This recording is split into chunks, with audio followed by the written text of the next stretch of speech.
This is The Process Shot. I'm Michael. I'm stuck in a haunted movie theater, and I've seen The Thin Man, a mystery comedy from 1934 directed by W.S. Van Dyke. It begins with the disappearance of Clyde Wynant, who has apparently gone on a business trip but has failed to return home.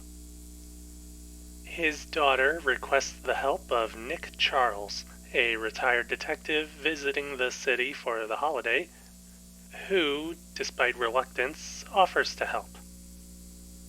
The search is complicated further when Wynant appears to have returned, only to disappear again after having killed a former secretary and mistress.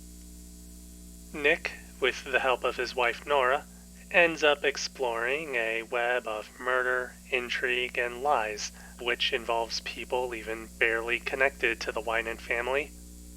And ultimately, the duo get to the bottom of everything going on, not to mention the bottom of several glasses of whatever might be sitting at the open minibar.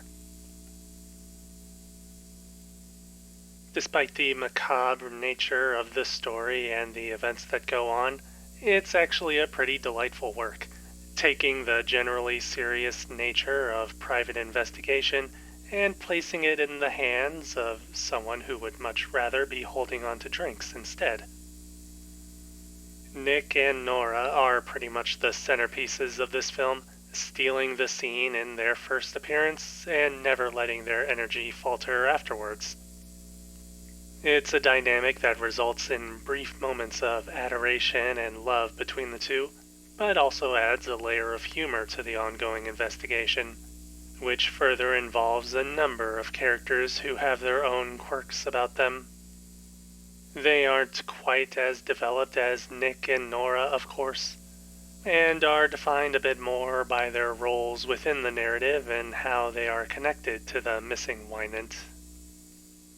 Still, they are unique amongst each other and play their part in the ongoing mystery, even if they had no part in the man's disappearance or subsequent events. As for those events, it's a rather nicely written chain that doesn't introduce any outside elements for the sake of a random surprise or a red herring, and lays out clues towards the truth of the mystery early on in the story, which is always what you want in a mystery like this, of course. The technical elements of the movie are somewhat less substantial, but they do have a bit more going on than most other 30s movies that I've seen around here.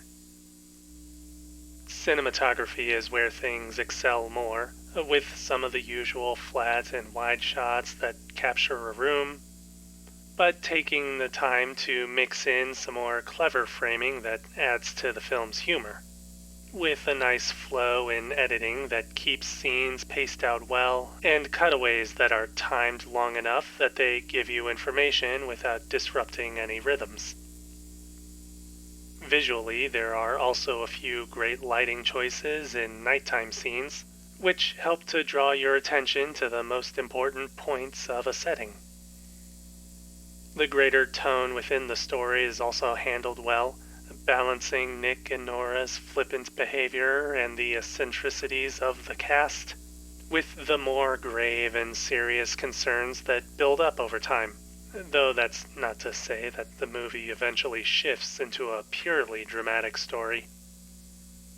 The Thin Man is certainly driven by its unlikely protagonists, their all-too-wholesome relationship, and the way in which their own brand of detective work comes to solve the case before them. It may not seem like anything much nowadays, since the concept has been put to work over the decades, but that just shows that it's a premise that can never go wrong. Well, hopefully.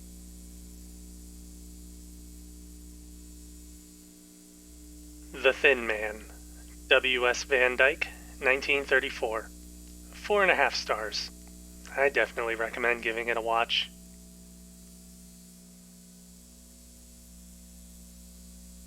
That's it for this review. If you liked it, leave a like. If you didn't, leave a comment. Subscribe to the channel for more reviews.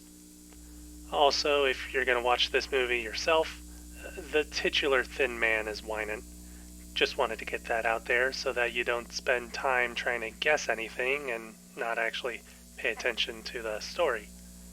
Not that I would know anything about that.